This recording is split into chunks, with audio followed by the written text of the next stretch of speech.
Hey, I'm Jack and welcome to Positive Physics. In this video, we're going to show you how to set up a teacher account and get started with your students. So, to create your teacher account, if you haven't already, you'll click right here. It'll ask you for a little bit of information about yourself. By the way, we don't ask for any information about students besides just their username, and we don't share student data with anybody. Once you've put in your name and username, a couple things to pay close attention to. One is your teacher code. Create a simple code right here and you'll give this to your students so they can join your classes. You have a choice for gravitational acceleration. You can set it to 9.8 or 10 and some choices about notation. Once you sign up, you will be, and anytime you log in, you will start on the teacher dashboard, which looks pretty similar to the student dashboard, but with some extra buttons over here that we'll talk about later. The first thing you'll want to do is give your students instructions for how they can join. It goes over this in the student video, but real quick as a recap, when the student joins, it'll ask for a username. We recommend you do last name and first initial or student numbers or something like that so it matches your gradebook.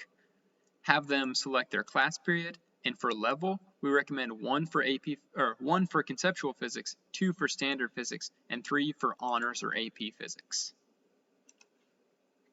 You don't need to create classes in advance. Once your students have joined a class, that class will automatically be created for you. On Positive Physics, there are 4 modes. The first is called inquiry. Generally, this is done before the work problems. We'll use a simulation or give students data and help them look for patterns and kind of figure out the lessons based on experimentation. The next is called work. I use this for homework and classwork. Students click on these numbers to access problems, and you can preview the problems by clicking on the percentages as well. So if I want to preview complete problems 1, I can click right here. I want to emphasize that every student will get different problems or get different numbers in their problems. You have a show answers button, but your students won't have that. The next mode is called extra practice. I use this to allow students to study for their assessments. And then finally, assessment. By default, this is locked, and you can unlock this from your student scores page. The next thing you'll want to do is you'll want to tell your students what you want them to do as an assignment. Currently, you do not create an assignment through Positive Physics, you just communicate to your students what skills or what units you want them to complete. Let's go ahead and take a look at student scores. So if you click on teacher right here and go to student scores, the first thing that you'll see by default is it says summary. What this shows you is the student's total score on the unit. So for the whole unit, they'll get a completion score. That's how much they completed. It doesn't matter how many tries it took them to get each answer. As long as they got them eventually, their completion score will say 100. And their accuracy score, that's how often they're getting things right on the first try. Again, this is summary, so it's showing you the total score for that entire unit. You can use these to also view their score on the inquiry or on the extra practice as well. And you can use these buttons to lock it for students. You can just view one section or class period at a time if you'd like, and I tend to put my own account under section 0 or any inactive accounts there. You can also unlock the assessment. We said assessments are locked by default. You can unlock them by clicking on these right here. You can do that individually as well. As you saw on the student video, students can finalize their assessments once they finish, or you can finalize them by clicking right here.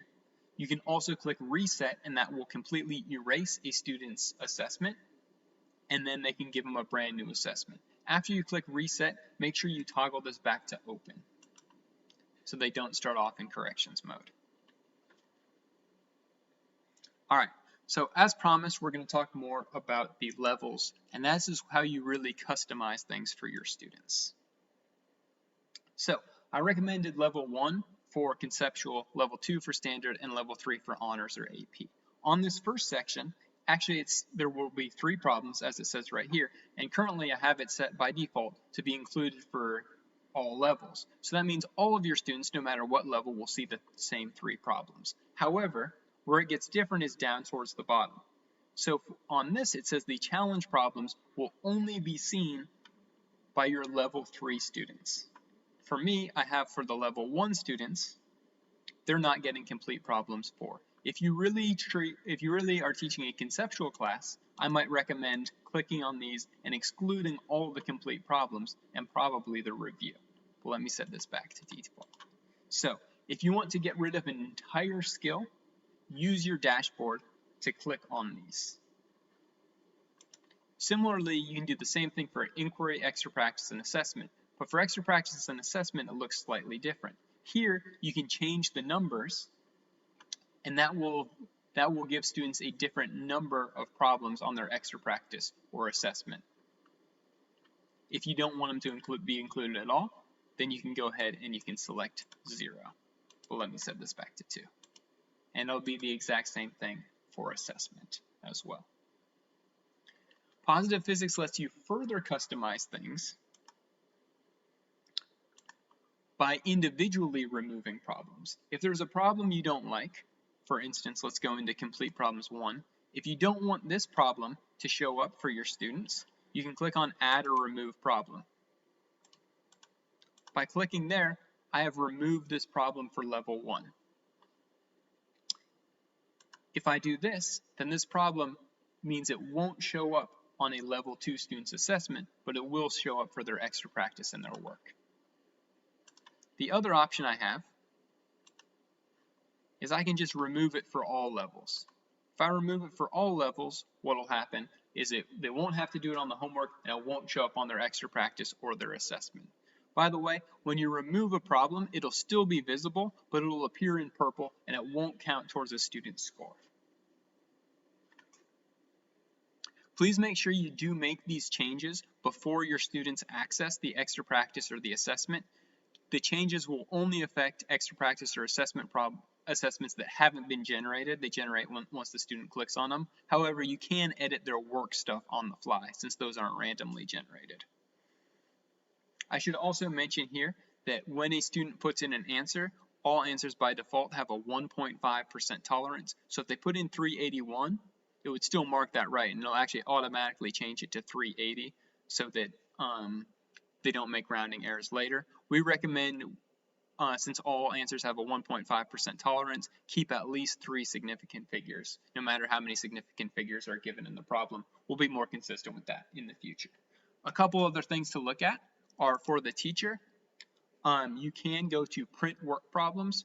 When I teach a class, I print out all the complete problems and the review problems. Since every student is getting different numbers, when this creates a PDF for your student, it'll create a blank where the number will go and the students will fill in their own number.